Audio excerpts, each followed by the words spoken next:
Well, hello, my grandchildren. I hope you've had a wonderful day today, and I have another book that I'd like to read to you, a part of a story. This is from Sneetches by Dr. Seuss. There's a couple of stories in here, and I'm going to read one of them to you. This is all about the Sneetches. Now, the star-belly Sneetches had bellies with stars. The plain belly Sneetches had none upon theirs. Those stars weren't so big, they were really so small, you might think such a thing wouldn't matter at all. But because they had stars, all the star-belly Sneetches would brag, "We're the best kind of Sneetches on the beaches." With their snoots in the air, they would sniff and they'd snort, "We'll have nothing to do with the plain belly sort." And whenever they met some, when they were out walking, they'd hike right on past them without even talking. When the star-belly children went out to play ball, could a plain belly get in the game? Not at all.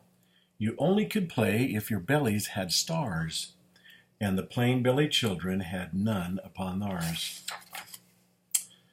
When the star-belly Sneetches had frankfurter roasts, or picnics or parties or marshmallow toasts, they never invited the plain belly Sneetches. They left them out cold in the dark on the beaches. They kept them away, never let them come near, and that's how they treated them year after year. Then one day it seems, while the plain belly Sneetches were moping and doping along on the beaches, just sitting there wishing their bellies had stars, a stranger zipped up in the strangest of cars. "My friends," he announced in a voice clear and keen, "my name is Sylvester McMonkey McBean.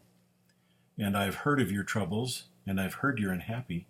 But I can fix that. I'm the fix-it-up chappie. For one, I've come here to help you. I have what you need. And my prices are low, and I work at great speed. And my work is 100% guaranteed." Then quickly, Sylvester McMonkey McBean put together a very peculiar machine. And he said, "You want stars like the star-belly Sneetch? My friends, you can have them for $3 each.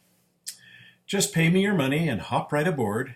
So they clambered inside, and the big machine roared, and it clunked, and it bonked, and it jerked, and it burked, and it bopped them about, but the thing really worked. When the plain belly Sneetches popped out, they had stars. They actually did. They had stars upon theirs. Then they yelled at the ones who had stars at the start, "We're exactly like you. You can't tell us apart. We're all just the same now, you snooty old smarties, and now we can go to your frankfurter parties." "Good grief," groaned the ones who had stars at the first. "We're still the best Sneetches, and they are the worst." "But now, how in the world will we know," they all frowned, "if which kind is what, or the other way around?" Then up came McBean with a very sly wink, and he said, "Things are not quite as bad as you think. So you don't know who's who, that is perfectly true, but come with me, friends. Do you know what I'll do? I'll make you again the best Sneetches on beaches, and all it will cost you is just $10 eaches." "Belly stars are no longer in style," said McBean. "What you need is a trip through my star-off machine. This wondrous contraption will take off your stars, so you won't look like Sneetches who have them on theirs." And that handy machine, working very precisely, removed all the stars from their tummies quite nicely. Then with snoots in the air, they paraded about, and they opened their beaks and they let out a shout, "We know who is who, now there isn't a doubt. The best kind of Sneetches are Sneetches without." Then of course those with stars all got frightfully mad. To be wearing a star was now frightfully sad. Then of course old Sylvester McMonkey McBean invited them all into his star-off machine. Then of course from then on, as you probably guess, things really got into a terrible mess. Oh my goodness, look at that mess. All the rest of the day, on those wild screaming beaches, the fix-it-up chappie kept fixing up Sneetches. Off again, on again, in again, out again. Through the machines they raced round and about again, changing their stars every minute or two.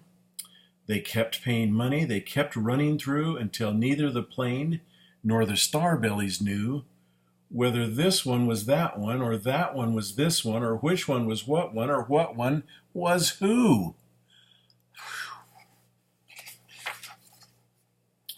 Then, when every last cent of their money was spent, the fix-it-up chappie packed up and he went.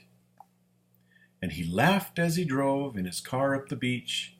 They never will learn. No, you can't teach a Sneetch. But McBean was quite wrong, I'm quite happy to say, that the Sneetches got really quite smart on that day. The day they decided that Sneetches are Sneetches, and no kind of Sneetch is the best on the beaches. That day, all the Sneetches forgot about stars, and whether they had one or not upon ours. You know, we really are all the same. Nobody's better than another. And I love every one of you with all my heart. I hope you have a good day. I love you. Bye.